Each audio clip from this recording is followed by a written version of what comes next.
Welp, there goes that narrative.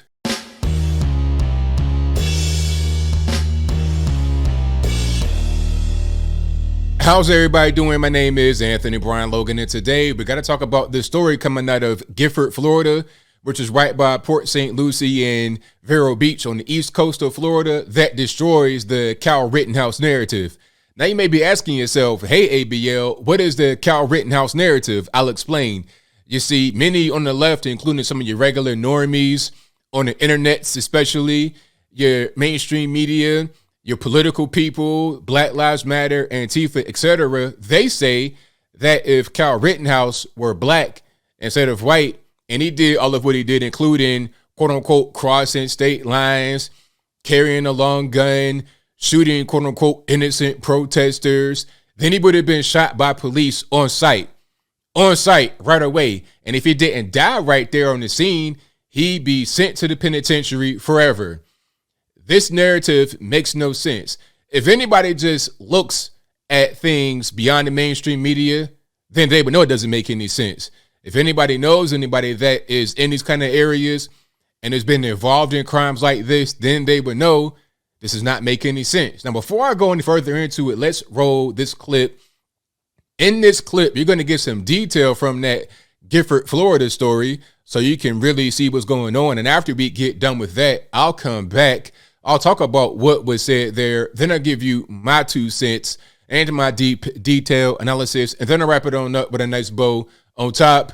So without further ado, let's go ahead and roll it. A Treasure Coast man accused and charged with shooting at deputies during an early morning drug raid in his home back in 2017 was found not guilty of murder and attempted murder, but was found guilty of possession of a firearm by a convicted felon. After a trial spanning multiple weeks, the jury reached their verdicts this afternoon in the trial of Andrew Coffey IV. Our Steve King joins us from Indian River County with reaction from both sides. Andrew Coffey's family and friends looked relieved when they found out he was not going to be spending the rest of his life in prison, but they looked shocked when they found out he could serve up to 30 years in prison after being convicted of possession of a firearm by a felon. We, the jury, find Andrew Jeff Coffey IV as to count 4, attempted first-degree murder of a law enforcement officer, Pat White, not guilty. Coffey was also found not guilty of killing his girlfriend, Alteria Woods, who was killed in the crossfire after police say Coffey shot at Indian River County Sheriff's deputies during an early morning drug raid in 2017.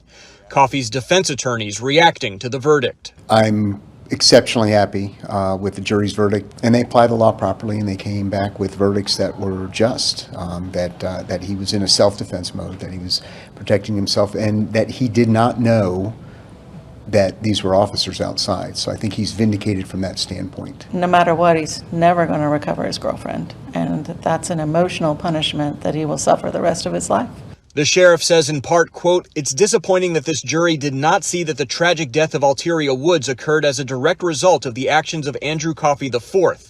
Our hearts go out to the Woods family as they still suffer from a loss of their daughter, but we stand by our statement that she would still be here had Coffey simply complied with law enforcement." Guilty of the possession of a firearm by a convicted felon as charged in the indictment. But Coffey could serve up to 30 years for possession of a firearm by a convicted felon. Coffey's sentencing is set for January. All right, so you saw that, you heard that. Now, my question to all the naysayers, all the doubters, all those that say, oh, if Kyle Rittenhouse is black, blah, blah, blah. My question to you guys is, what do we say here? What do we say here? Now, I know somebody's going to say, some rocket scientist is going to say, oh, those different cases, not the same case. Okay, yes, different cases. All right, one guy was in the drug house, a known drug house. He already had 4 felony convictions by the age of 24 or 25. 4 felonies.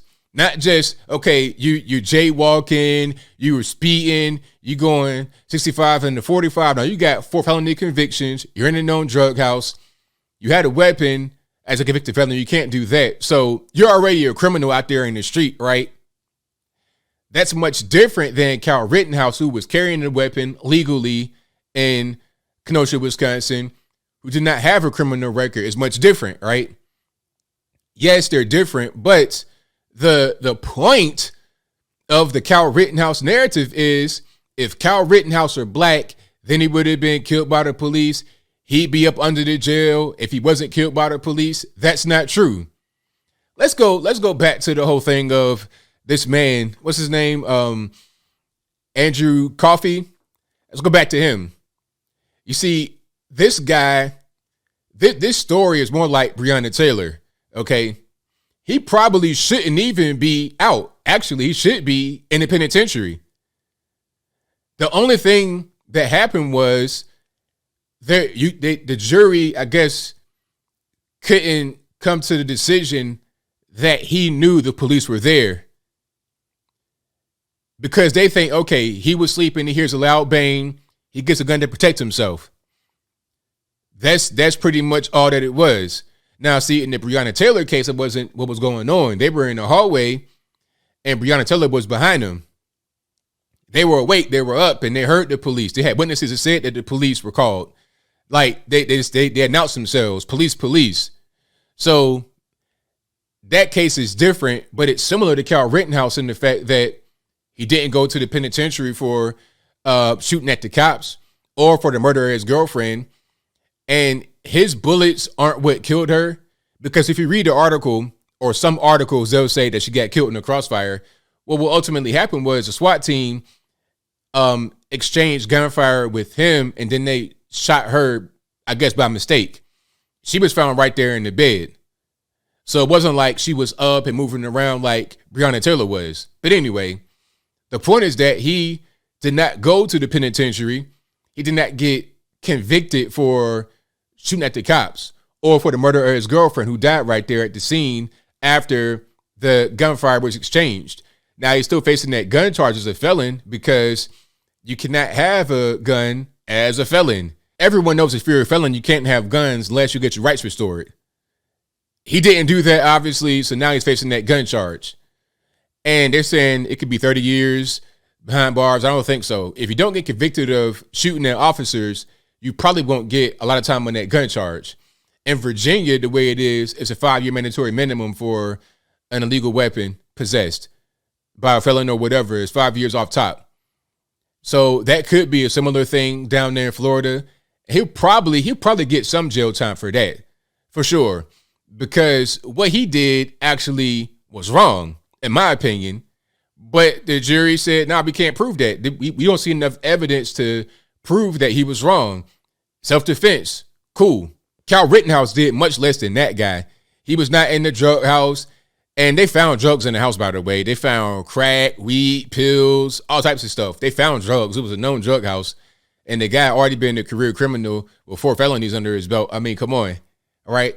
That's not Kyle Rittenhouse. But again, when people don't really see what's going on around them, when they don't watch the news and stuff like that, they think that the only way you're going to be able to beat cases and not go to jail forever is if you're white. Like, half of the jail's not filled with white guys. Like, you don't have the Aryan Brotherhood and stuff like that in the penitentiary. White guys get sent behind bars all day, every day. All right. You got black criminals, white criminals, or whatever. The point is that if you're not a criminal, and or if there's not enough evidence to convict you, then you're not going to go to the joint, usually. Occasionally, there might be some miscarriage of justice, but that's not generally how things go when you look at it, okay? And if there is a miscarriage of justice, it goes in favor of the criminal. You understand? Guys that shoot and kill people all day, guys that sell drugs all day and never go to the joint, or if they do go to the joint, they'll get a very short period of time. That is very common. It's not common for a white guy to get put on some kind of throne and be treated like Jesus Christ himself, where the black guy gets thrown up under the penitentiary forever for a ticky-tack charge. More often than not, as I close, a lot of the black guys and so-called people of color will get lighter sentences for the same crime that a white guy would commit, okay? Especially in the urban inner city area, all black jury, sympathetic judge, they'll let them out. That's why you're able to have 4 felonies by the age of 25, okay?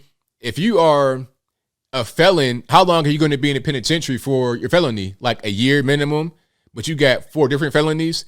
Did they all happen at once? You got guys that got arrested 20 times, 30 times, 100 times in some of these inner city areas by the age of 26 years old. So, I mean, at the end of the day, as I close, this narrative about the white guy being bulletproof and the black guy being the victim all the time is just not true. It's not true.